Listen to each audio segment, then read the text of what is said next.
narrow down your search. And you say search, you say, oh, you know, we got to factor these. So that's the one thing is we're trying to bust these apart. All right, by factoring. And so we get to this example right here.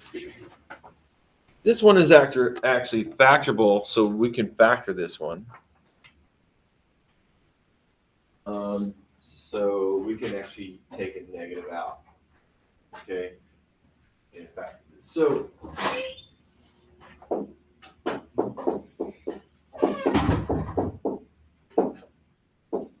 and so the question comes down to what happens if you can't factor it. That's the issue that we have to kind of address. But in this case, we know we're going to get x squared and x squared. I'm going to get a 9 and a 2, a minus and a positive. So I'm going to go through this pretty quickly.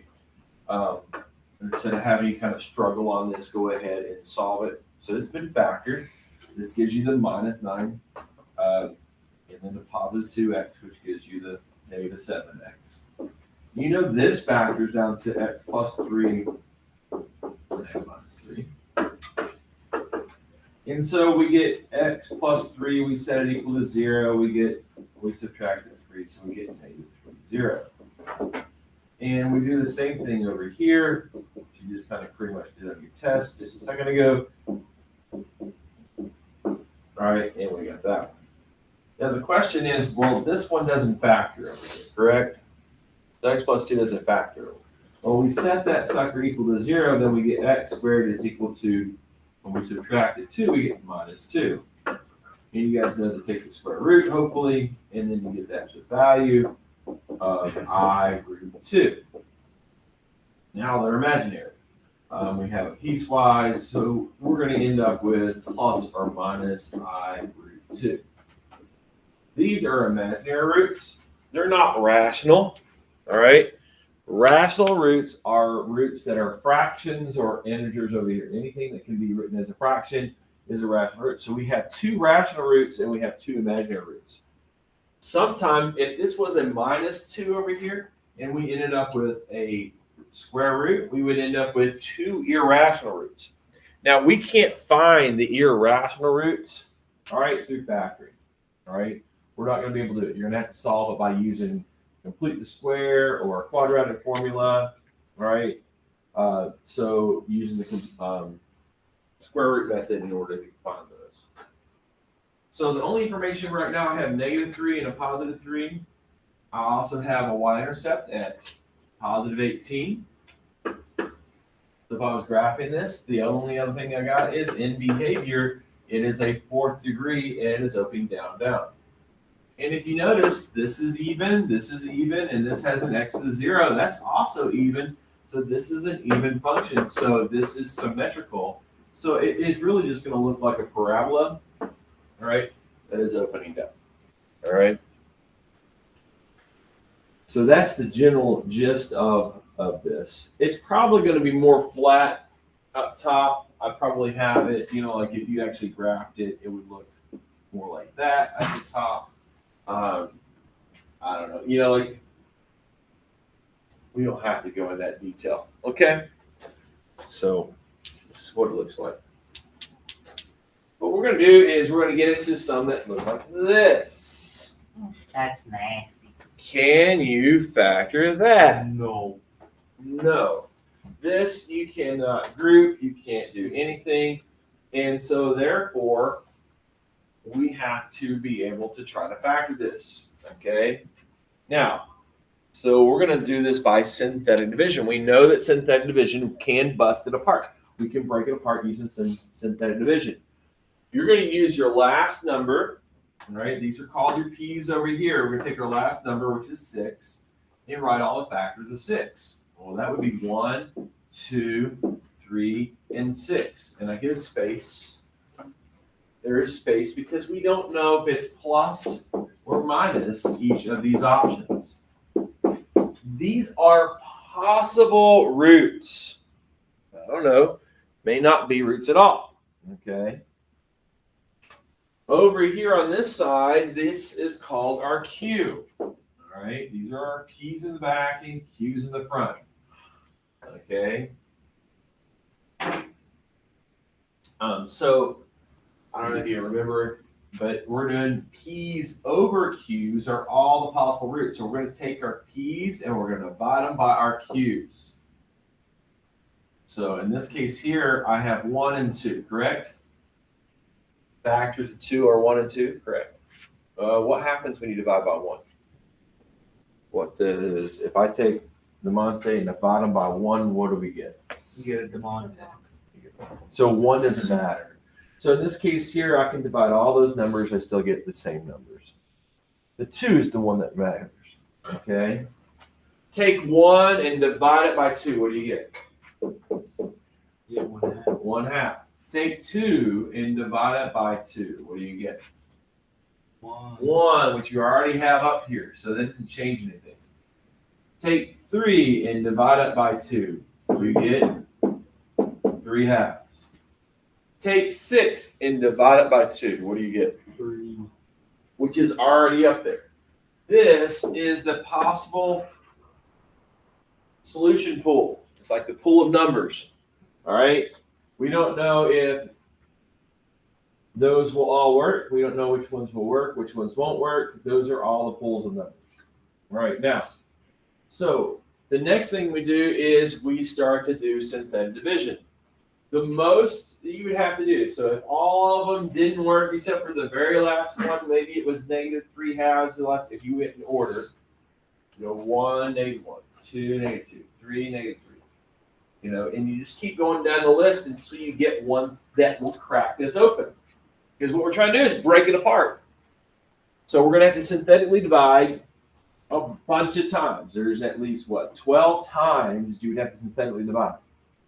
Synthetic division is not difficult. It's pretty easy to do. All right, so the process is not too hard.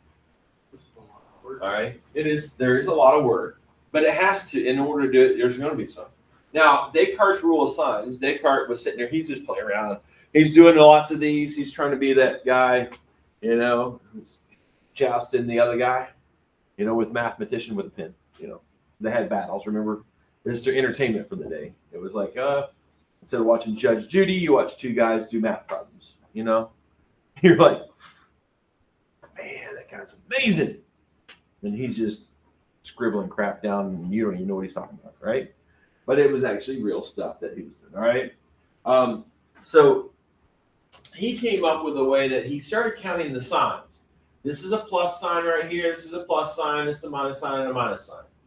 And then he noticed that when you're looking at it directly right here, the number of sign switches tells you how many positive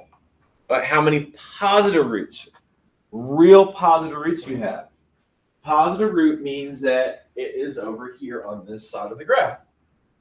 Okay, so like 1 could be a possible, 2, remember 3 could be a possibility, 6 could be a possibility, a half could be a possibility, and 1.5 could be a possibility. Those are all of those. So one of them is going to be that. That's what he said. Okay. Now, but what if it was a square root? Maybe it was a square root one. We don't know. So sometimes this works and sometimes it doesn't. Okay. To help you. All right. That's the key. Is it's a possibility. It gives you greater chances, I guess. All right. So he said all the positive roots are based on the sign changes that you have when you work from left to right. Then he said, well, he also discovered that if you do have like negative x and you take the odd ones and you switch their signs, like you plug in a negative x into that would make that a minus sign. This one would be still the same. That one would switch and that one would change. It would stay the same because there's no x. So all it is throwing negative x in there, it changes the signs.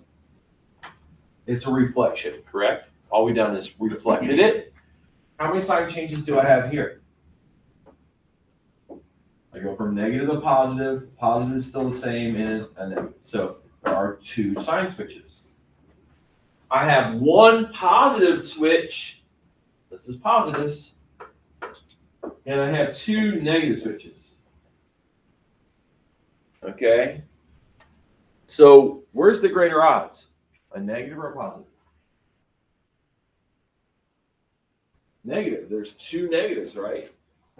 So Descartes says, don't do your synthetic division and use the positive numbers.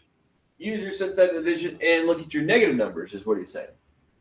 There's a greater chance. So if you're basing off speed, if it was Diamante versus Diamante and they're dueling it out, okay, saying who's the best mathematician, then and he had to factor this, Descartes would be like, Diamante's going, I'm going to use negatives. And Diamante, I don't care. I'm just going to start going through it. You know what I'm saying? He has a better shot at getting it first if he knows this rule, okay? That's really what Descartes' rule is, just taking this search and narrowing it down. So let's start with the negative roots. So let's try like -1.5. Put your 2, 11, -7, and -6. Like I said, sometimes this works and sometimes it doesn't. And you're going to synthetically divide, okay? All right, so bring the 2 down. 2 times -1 gives you 9. 9 times a negative, that is -9, which is -16. That gives me a +16, which gives me what? 10. Doggone it, it didn't work. What am I looking for? I'm looking for a 0 over here, not a -10, or not a 10. So backing up, and let's try -2. So 2, that's -4, which is 7. That is -14. -21. What do you think? Do I need to keep going? Am I going to get 0 out of that? So what happens here, guys, when you're doing your synthetic division, if you know the numbers are getting jacked up, you can stop. You don't have to go any further, okay? So back up. That's why you write lightly. And let's try -3. So 2 times -3 is -6, which is 5. That gives me -15. Not going to happen. What's the next one? -6. 2 times -6 is -12. What do you think is going to happen here?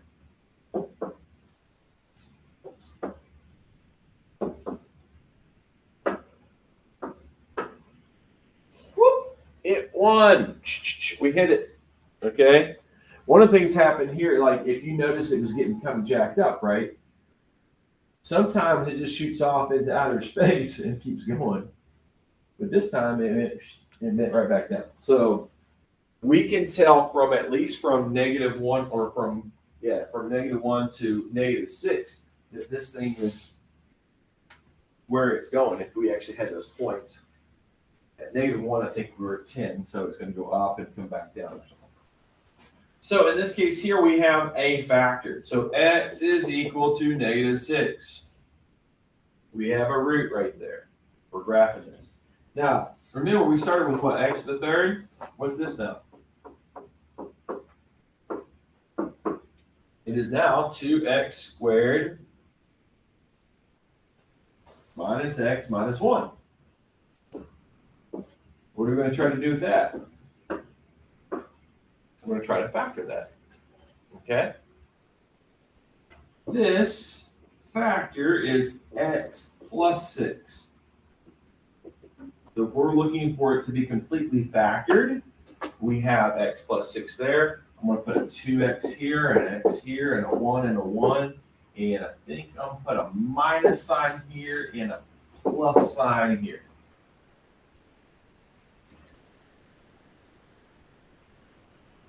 Set each of these equal to 0, which we already know this is -6, 0. We know this ends up being 2x plus 1 set equal to 0. Subtract the 1, so 2x is equal to -1. So x is equal to -1/2. So -1/2 is 0. And x minus 1 set equal to 0. So we get 1, 0 there.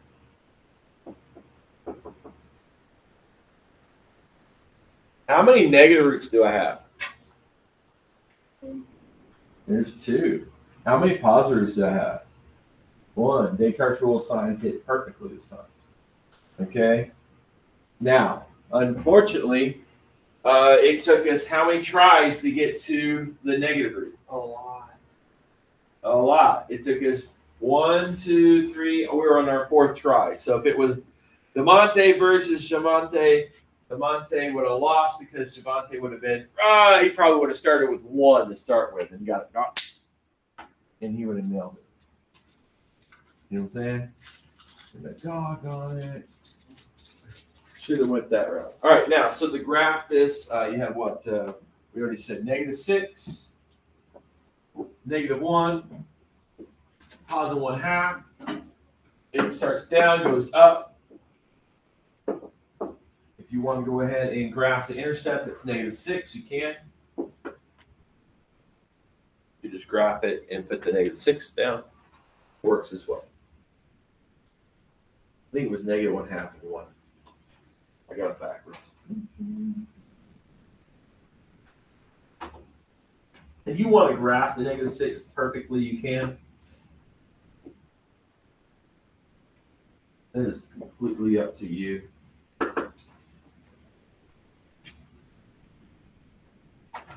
Starting down and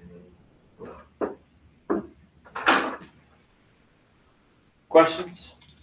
That's really what you're doing. This is what we call the rational root theorem. The rational root theorem is doing all and using all rational roots. Most people don't like dealing with the fractions. Yes.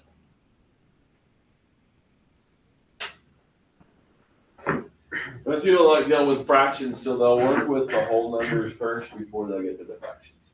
I don't blame you. Avoid the fractions at all costs, right?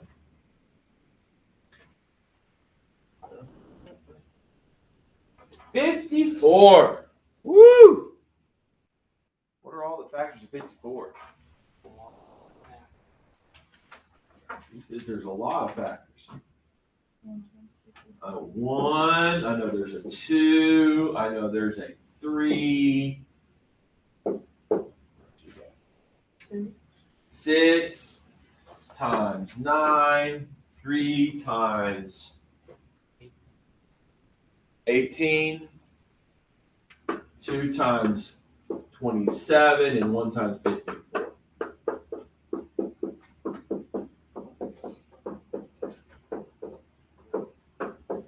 Now that's your P's. Now your Q's are what? What's the number in the front?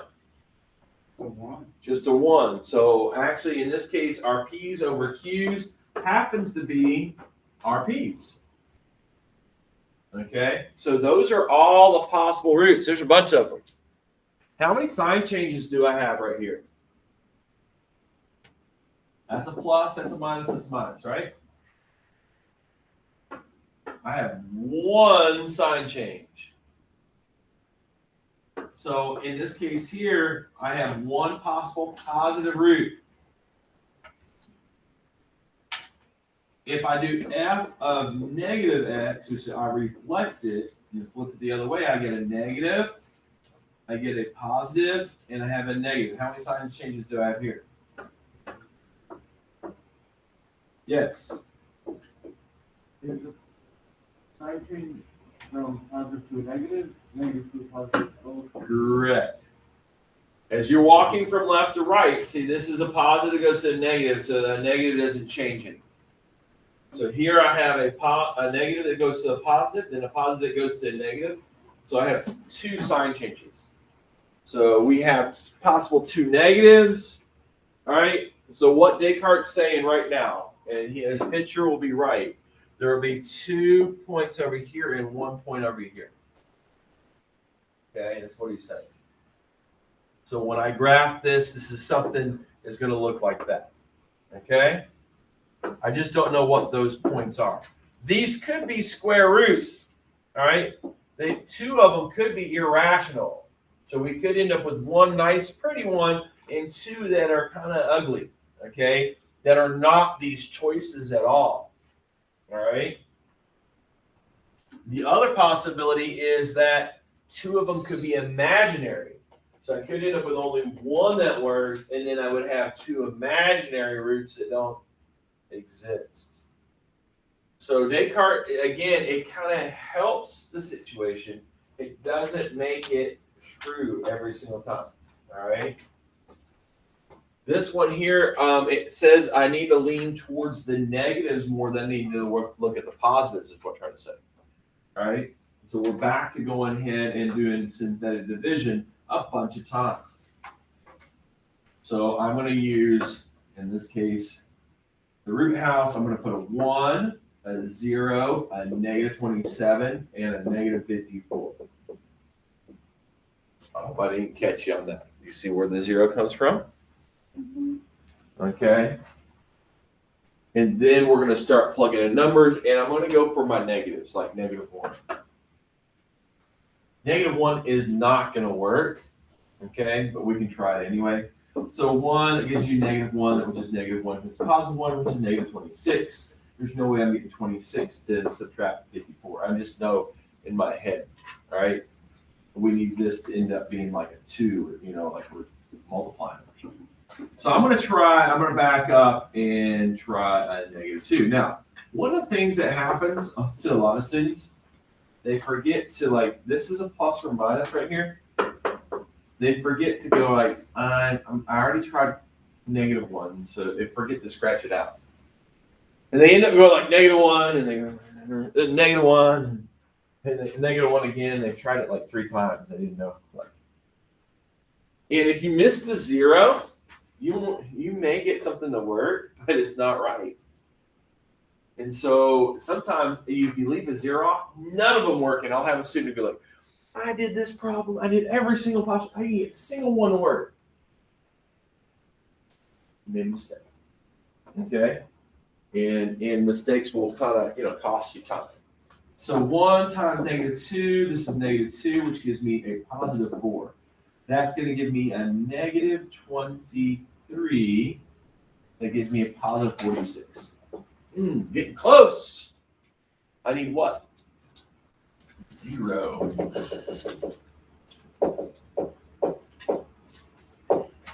think it works. That sounds kind of cool. So negative 3.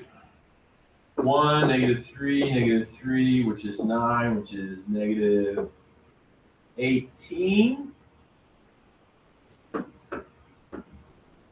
You might know what 3 times 18 is? 53. 54. Wow. Whoop. Got one. Nailed it. All right, now, so x is equal to 3. So what's the factor? X plus 3. This one turns into x squared minus 3x minus 18, and that's nice and neat to factor from there. X and an X, a 6 and a 3, a minus and a plus. We would have knocked it out on the next one. Actually, no, we wouldn't have. But what happens at X plus 3? It happens twice. So sometimes when you do synthetic division, it disappears, it busts apart, but you need to use that root again. Okay? Do you think if you look at the numbers you have that you would be able to sometimes figure it out? Because now that we figured out it was negative 3, it makes sense because of the 27 and the 54, which 3 can go into both of those. You can try. You can try. It's not always going to work. And some of these are in the basic realm. Remember, we are starting off basically doing, right? We're starting off some baby steps. So yes, Kaylee, I think you can easily. Or you could try that one first. You can try the ones you think fit, figure it out that way and try those ones first. Yeah. So you might go. All right, I want to go and start with 3. It doesn't matter where you start. I usually start in order, and I just go through this because the smaller the numbers, the faster they are. And then you can go through pretty quickly. If the numbers start getting jacked up, you can stop. You're looking for 0, so you don't have to continue the process. You're looking for 0, okay? I can't use my trusty pen on this and stuff. So we'll finish these up. We'll try to finish these up on Wednesday and Friday.